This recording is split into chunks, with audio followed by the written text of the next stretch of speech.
Alright, class, settle down. Please settle down. Guys, seriously. Can you not hear me? Sibyllus. Hey everyone, Professor Martin here, and I have some more theory to go over today. This will not be a lab session, but the next video will be a lab session, so put away your video editors and get out your books. The first lesson today was suggested by a student. It's going to be about social networking and why it's very important to use. Your subscriber count on YouTube is only one metric in how well you're doing in getting your content out to the world. That is not the only place that you can distribute your content. Social media platforms are great for distributing content because you can watch the content right in the social media platform without ever leaving it. This includes Facebook, Google+, Twitter. All of them you can watch a video right in the web page without ever leaving it to go to the YouTube page. And I can tell through the statistics on my insights that many of my viewers do this. My advice to you is that you pick and choose which social networks are worth getting involved with. When I go to a YouTube page and I see 9 or 10 icons all lined up at the top, all the different ways you can follow a person, I usually won't click on any of them. Because at that point, I think they overshare or I'm intimidated and I don't know which one to choose. My big three are Twitter, Facebook, and Google+. I kind of wanted Facebook to go away and replace it with Google+, but at this point, I'm just satisfied with having both. I really like using Twitter. It's a great way to communicate with my fans, and I would highly advise that if you are in the business of making videos and interacting with people, Twitter is the way to go. The problem with all these things is, just like anything else, if you don't get enough attention from the get-go, your things are going to get buried with all the rest of the updates. So you need to ask people on Facebook or Google+ or wherever you're posting your things to like them up, because the more likes they have, the more likely they are to appear at the top of people's timelines, even if it's not the most recent event to happen. Yes, just like YouTube, Google+ and Facebook are designed so that the more comments, the more likely it is to get bumped up to the top again, even if that comment is just cookie. I don't know about other social network sites, but Facebook is pretty nice in that it only needs 25 likes on a page in order to get its own custom URL. So even the smallest of YouTubers or creators can get a custom URL, facebook.com/whatever they want, pretty easily. I mentioned I was going to talk about stockpiling, and maybe you thought I was joking. I wasn't. It may seem obvious, but stockpiling is a great way to prepare content for ahead of time because you don't always have time to make, produce, publish videos. The most important thing that you should realize about stockpiling, and this may seem very obvious, but just in case, you cannot have any time-sensitive material in these videos. If it's something that doesn't include something that's going to happen by the time you put it out, or if it's just something that's going to be outdated by the time you put it out, you can't do time-sensitive material in stockpiled videos. So games like Minecraft are not easy to stockpile because if there's going to be an update soon, people are going to be like, why is this 1.7 instead of 1.8, etc., etc.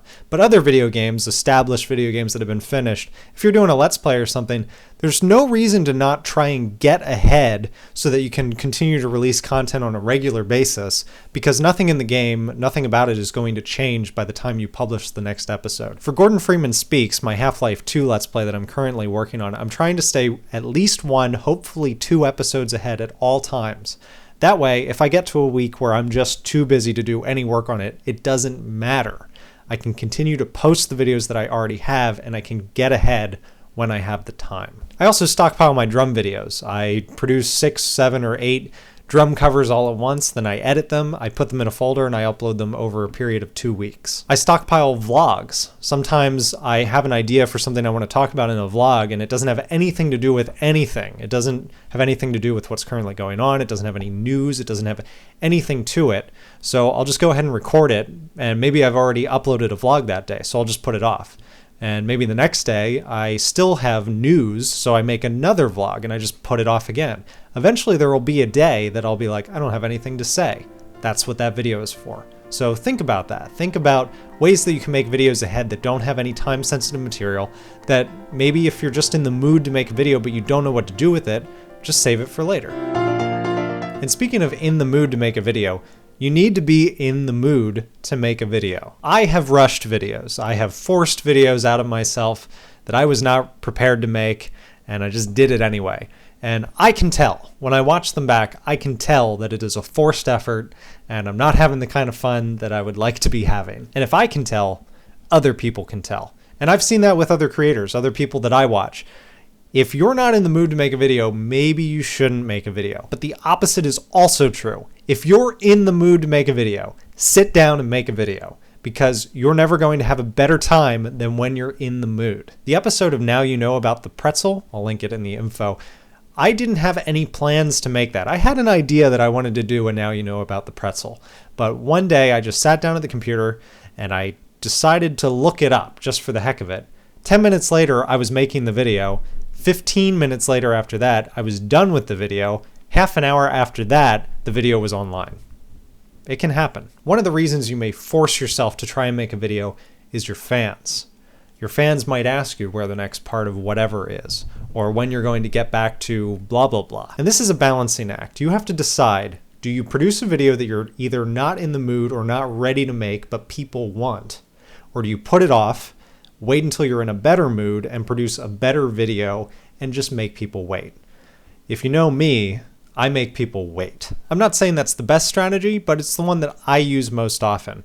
And if you're a new viewer to a YouTube page, when you're looking through their videos, you're never going to know that there was a gap of however long between this video and this video. In fact, I think it's weird when I'm watching someone's old videos and I get to one and they're like, oh man, it's been forever since I blah, blah, blah. And I'm like, I just watched your last video. That's something I'm guilty of too. And now I try to kind of act like there's no time passing between my videos. Eventually I'll get back to making The Sims 3, and whenever that is, it will be months since the last video was posted.